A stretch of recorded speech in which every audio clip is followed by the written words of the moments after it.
The world is full of tours. But you don't choose a Toyota truck to follow the beaten path. You choose it to find the places in between.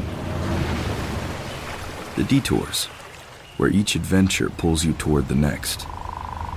And wrong turns turn out right. So why would you ever take a tour when you could take a detour? Toyota Trucks.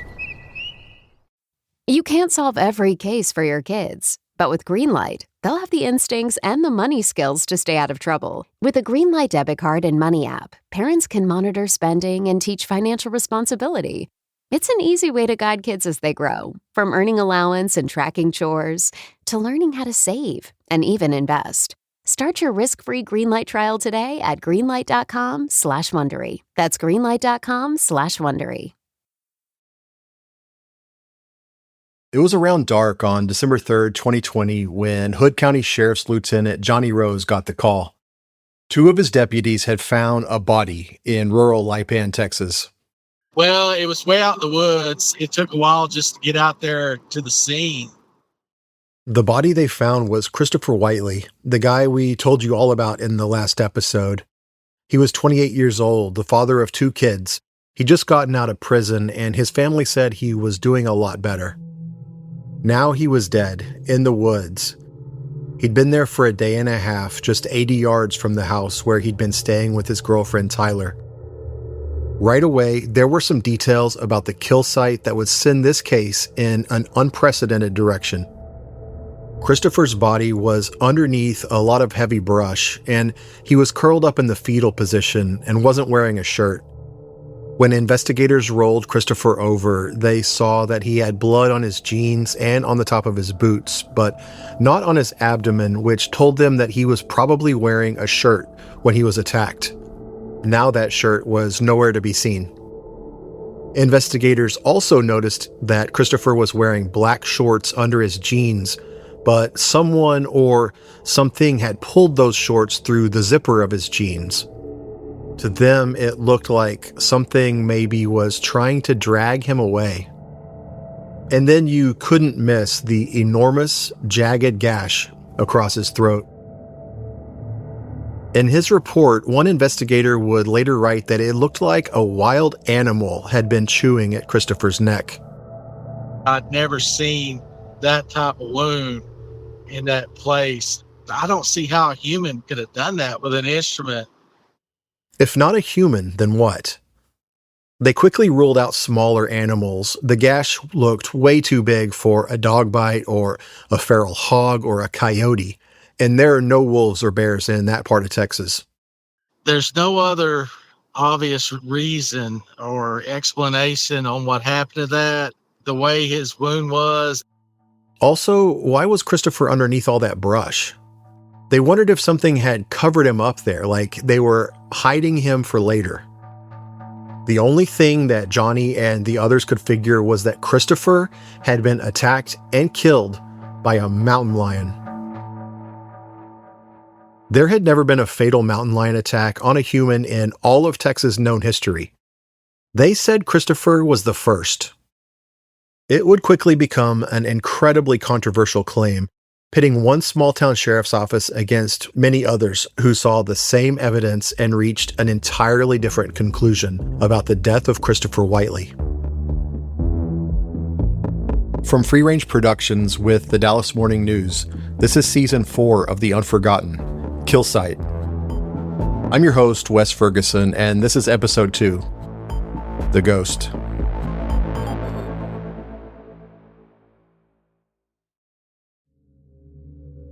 When I was a kid, sitting around a campfire at night, my Uncle Bob used to tell stories about this panther that supposedly prowled the family ranch in Oklahoma.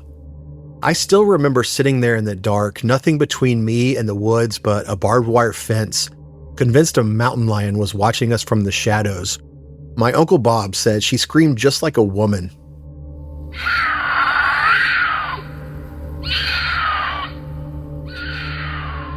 That was a long time ago, and I'm still waiting to see my first mountain lion in the wild.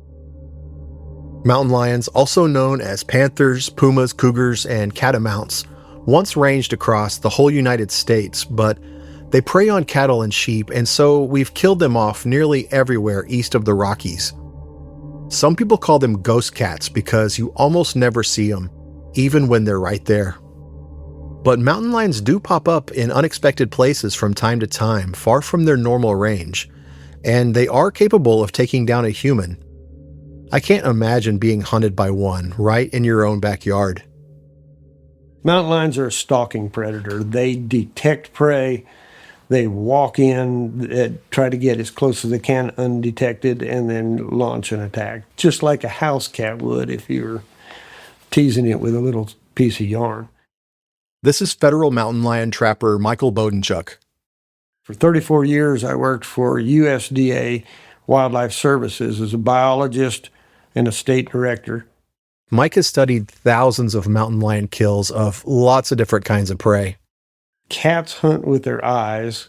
They'll walk until they have to crawl. They'll crawl until they can't get any closer. And then they're going to run at their prey and try and grab it. Lions don't spear their prey with their face. They jump up and grab it with their feet, their claws, and pull it into their mouth.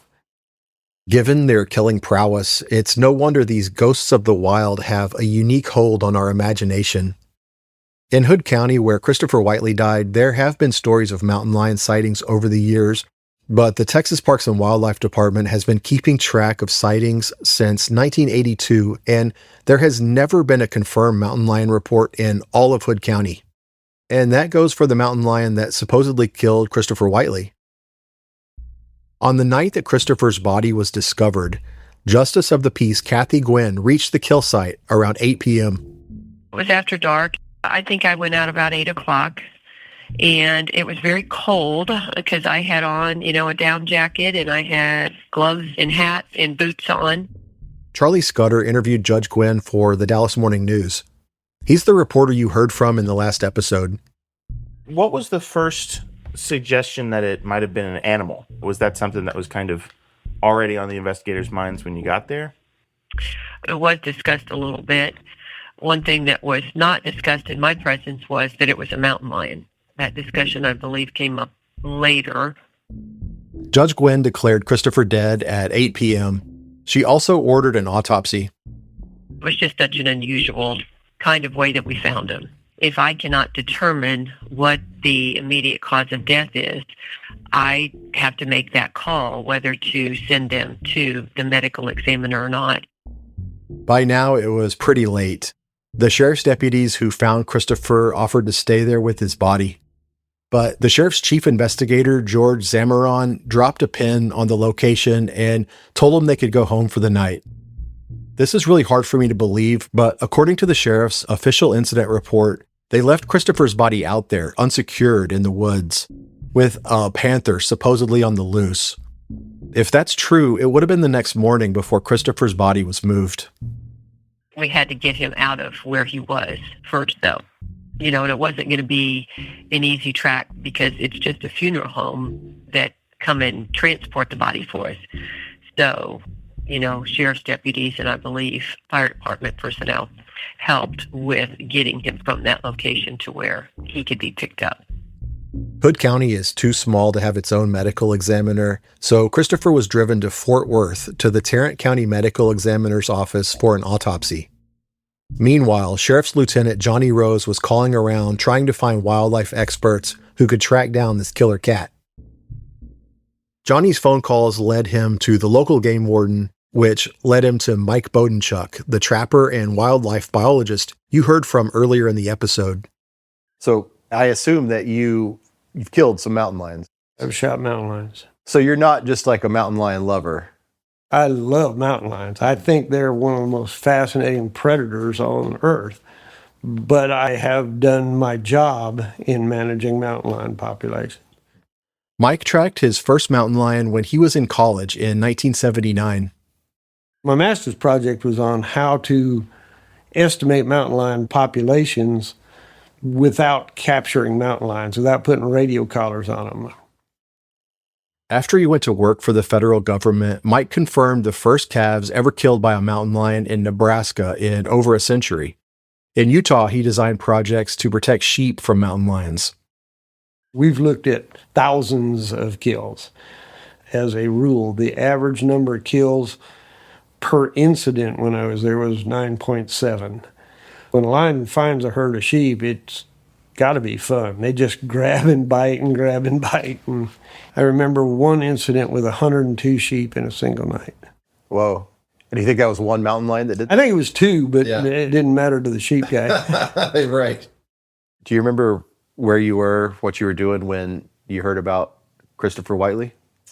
I was at my house and I got a text from the game warden in Hood County, and he reached out to me and said, would I be willing to look at some photos? He sent me a couple of the, I'll call them crime scene photos, and said, do these look like a mountain lion kill? Mike studied the photos of Christopher, and to him, the evidence pointed in another direction.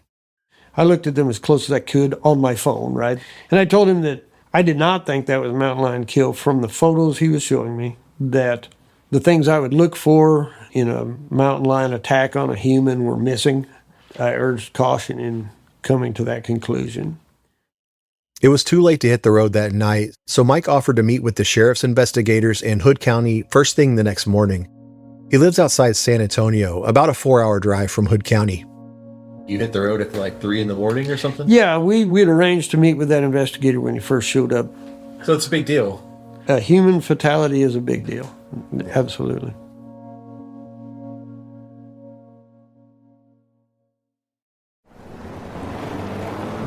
You hear that? That's not just a Toyota truck. That's the sound of no crowds, no alerts, no distractions, and no telling what you'll find next. You know, like a detour. So why would you ever take a tour when you could take a detour? Toyota trucks. You know, you don't have to let big wireless and your overpriced phone bill suck the joy out of the holidays this year. Because right now, all of Mint Mobile's unlimited plans are 50% off.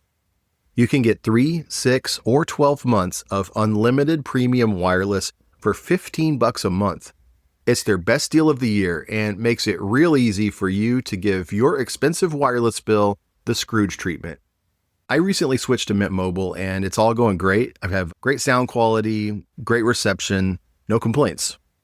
Turn your expensive wireless present into a huge wireless savings future by switching to Mint. Shop Mint Unlimited plans at mintmobile.com/unforgotten. That's mintmobile.com/unforgotten. Limited time offer, upfront payment of $45 for 3 months, $90 for 6 months, or $180 for 12-month plan required. $15 per month equivalent. Taxes and fees extra. Initial plan term only. Greater than 35 gigabytes may slow when network is busy. Capable device required. Availability, speed, and coverage varies. See mintmobile.com. Mike Bodenchuk arrived in Hood County early the next morning. We sat in the investigator's office and looked at more photos, and he gave me a description of what they saw, and I told them what I would expect to see and what I was not seeing.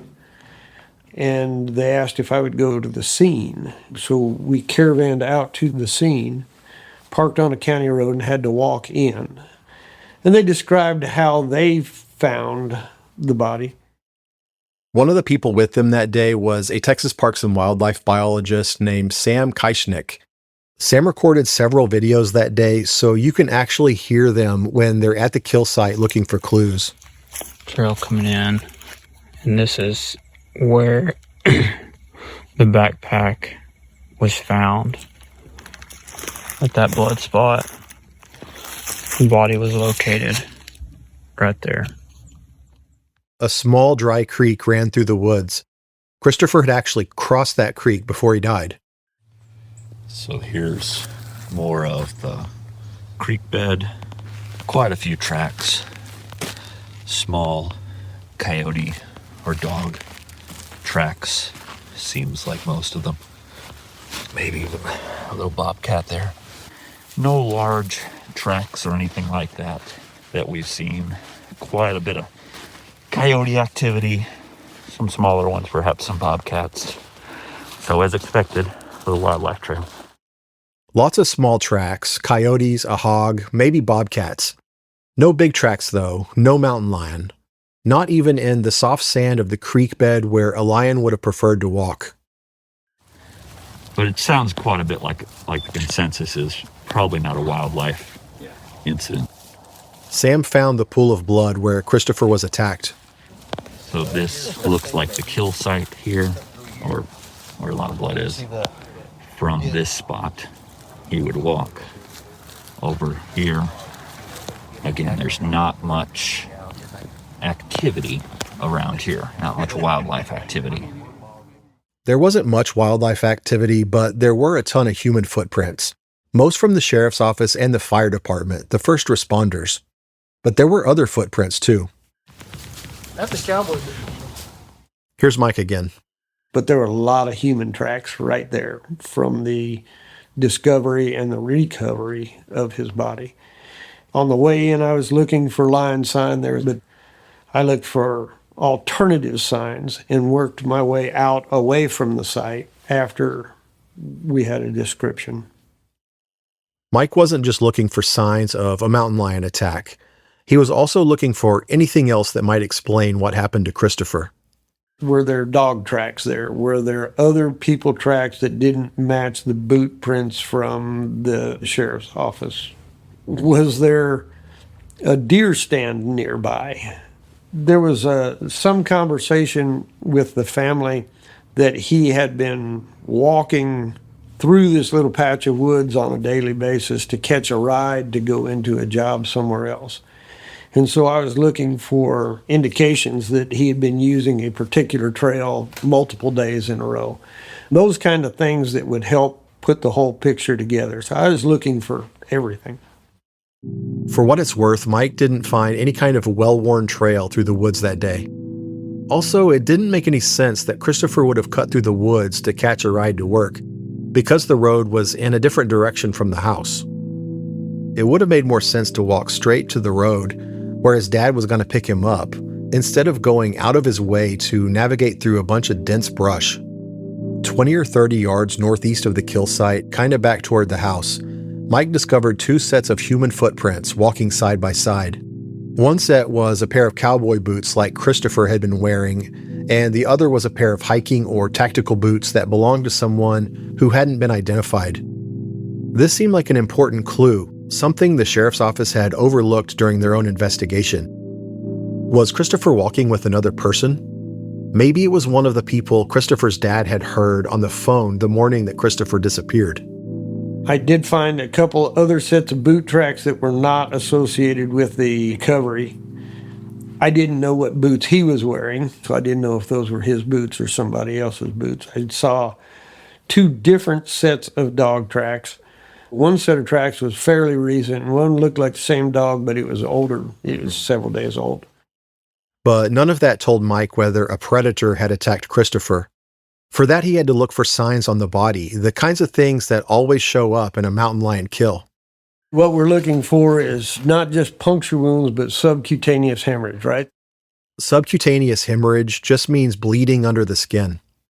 There's also going to be subcutaneous hemorrhage associated with the claws, where they grabbed that animal and those claws got through the skin. And so those are actually in a pattern. You can see where the four toes actually grabbed and made smaller little bruises. So those are the indications that I look for. Christopher's body didn't have any of those bruises Mike would have been looking for. Also, and I apologize if this is gruesome to think about, but there was no evidence that any creature had tried to eat Christopher at all. There's patterns of feeding that you want to look for that would indicate what predator it is. On deer or domestic sheep, they'll pull the rumen out, the stomach outside of the carcass to get to the organ meat above it, the liver and the lungs and the heart. So there's a particular way that a predator feeds on a kill that also aids in the forensics. So did I read this correctly? A mountain lion will often remove the entrails and then eat the heart and liver right away and then cover it up or something and then come back later? This is an important question because the sheriff's office had found Christopher underneath all that heavy brush. Investigators thought a big cat must have covered up the body so it could come back and eat him later. Mike says no. The studies that have been done on mountain lions have been all over the place, and in the northern latitudes, they cover their kills very, very often.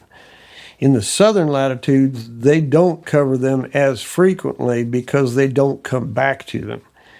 And part of this has to do with the heat. They don't like eating rotten meat. Cats are pretty particular about what they eat. If it's a hot day and they know that from the last several times they've killed something that it's going to rot before they get there, they don't bother to cover it. A lion can eat a lot in one sitting. I've seen where lions killed a wild horse and eaten 20 pounds of wild horse meat. All that to say, Mike wasn't convinced that a mountain lion would have covered up Christopher to eat later. And despite his best efforts, he still hadn't found a single mountain lion track. In fact, he didn't see anything at the scene that pointed to a mountain lion attack at all. But there was something else that caught his eye. There was also some particular pieces of, I'll say, evidence, to me what were evidentiary, that were instrumental in some of my thoughts. Where he bled, there was a pool of blood, a dried blood. It was on the south side of a juniper, and perhaps 15 feet from where his body was found. Between those two locations, there was a small sapling, a very thin piece of juniper that had blood on it about my eye height. And to me, that indicated that he had stumbled that direction, that blood got on that tree. I later learned that his jugular vein had been severed, and jugular veins don't squirt blood. Arteries squirt blood. Veins leak.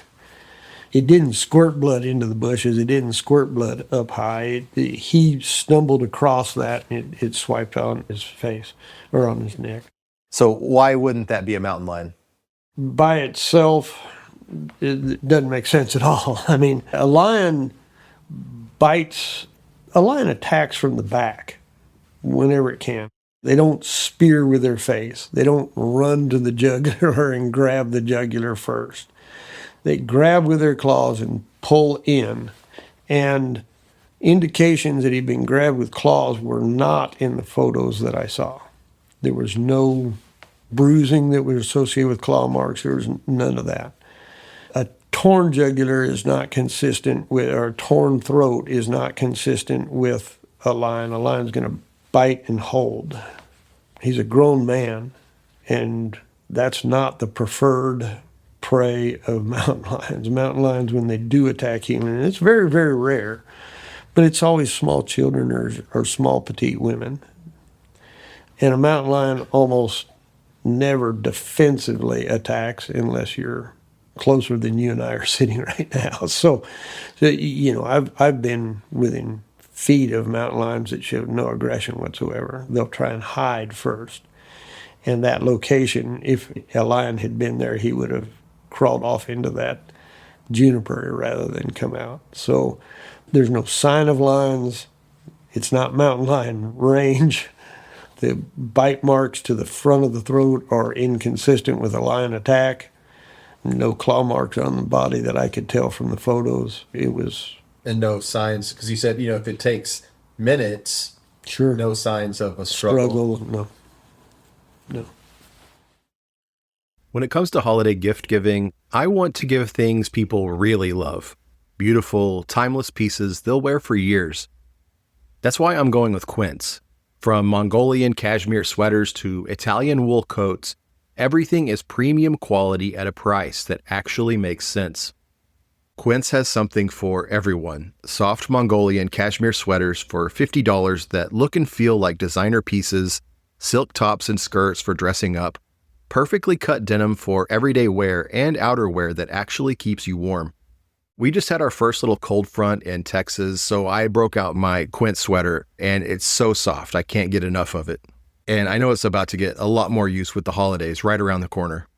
Find gifts so good you'll want to keep them with Quince. Go to quince.com/unforgotten for free shipping on your order and 365-day returns. Now available in Canada too. That's QUINCE.com/unforgotten to get free shipping and 365-day returns. Quince.com/unforgotten. Am I the only one who's horrified by the number of chemicals in cleaning products these days? I started looking into what I was actually using around the house, and it turns out my laundry detergent wasn't nearly as clean as I thought. Turns out it's full of harsh chemicals like UV brighteners, dyes, and preservatives, which can wreck your skin, trigger allergic reactions, and even disrupt your hormones. That's why I switched to EarthBreeze. It looks like a dryer sheet, but it's actually laundry detergent. Just toss a sheet into the washer with your clothes, and that's it. No pouring, no mess, and no plastic jug. My laundry comes out fresh, soft, and clean without the unnecessary chemicals. And right now, you can try EarthBreeze for up to 40% off with free gifts at earthbreeze.com/unforgotten. That's earthbreeze.com/unforgotten to get up to 40% off with free gifts on your first order. This is a very important point. When a mountain lion takes down large prey, it stalks from behind, jumps, and grabs it with their claws and then clamps down on the neck. They don't slash the throat, and the animal does not die right away. Usually there is a bite to the neck, and they don't crush the vertebra. They sever or tear the muscles that attach the neck to the skull, and then they can break the neck either with a twist of the head. They grab the nose with their claws, or if it's a big mature animal and they can't do that, they'll actually work their way around to the jugular area where the jawbone meets the throat and grab there and crush the trachea and hold it closed. That's a wild ride for a lion. It takes a while for that deer to run out of air. And so they're holding the throat closed, the deer's kicking at them with the front feet, 3-4 minutes where an animal's fighting for its life and another one's fighting for its meal. If a mountain lion had attacked Christopher, there would have been evidence of chaos. Broken branches, leaves, and dirt scattered everywhere. But there was nothing like that. Again, it's the absence of everything. If I'd have seen one mountain lion track, I'd have said, yeah, possibly. But there was just nothing there that would support that. Remember, while Mike and the other wildlife officials were investigating the scene of Christopher's death, the Tarrant County Medical Examiner's Office was also performing Christopher's autopsy. The examiner's name was Dr. Susan Rowe, a forensic pathologist. In the photos I've seen of her, she wears glasses and she has noticeably curly hair down to her shoulders. Dr. Susan Rowe examined Christopher's body and found that it was cold to the touch. She measured him at 5'6", 146 pounds, and said that he was a normally developed, normally nourished Caucasian male with wavy brown hair. Dr. Rowe also measured the wound to Christopher's neck. He had multiple punctures and tears, the largest being up to 4 inches long. His right jugular vein was severed and he'd lost a lot of blood.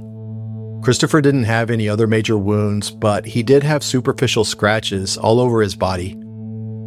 Dr. Rowe sent over her preliminary autopsy report to the Hood County Sheriff's Office.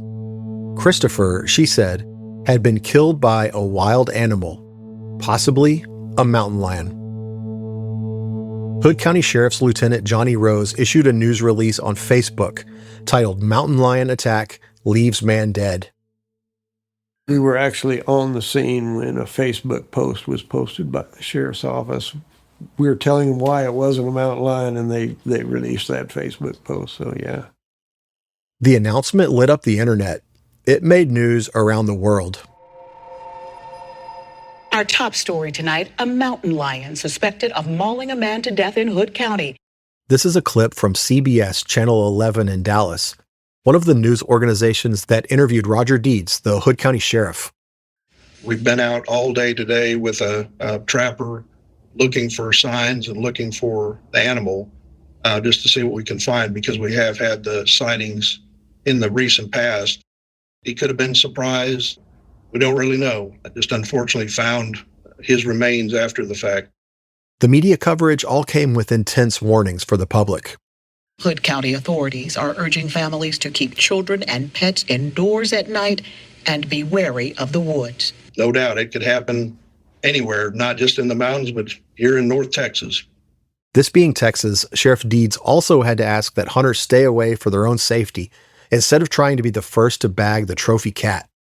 I mean, they definitively said mountain lion attack leaves man dead. What are you thinking at that point? I thought it was a hasty conclusion. It certainly wasn't supported by my experience. Mike wasn't the only one who thought so.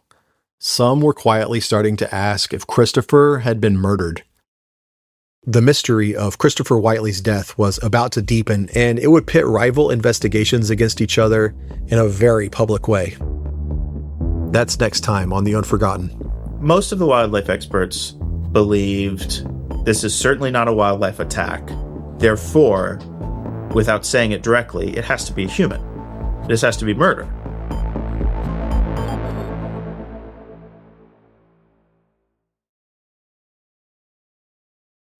Thank you for listening to The Unforgotten. To dig deeper into the story and see photos, case files, and more, check out our newsletter at unforgottenpod.com.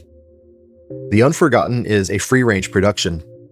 Season 4, Kill Site, was produced here at Free Range in association with the Dallas Morning News.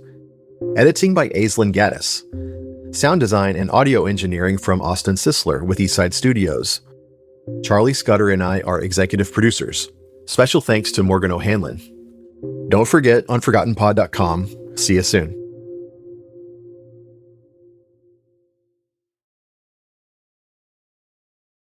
If you haven't signed up for it yet, head on over to unforgottenpod.com to sign up for our newsletter. We have a totally free version where we share links to each episode along with photos, case files, and more. We also have a premium version where you can get episodes early and ad-free. That's unforgottenpod.com.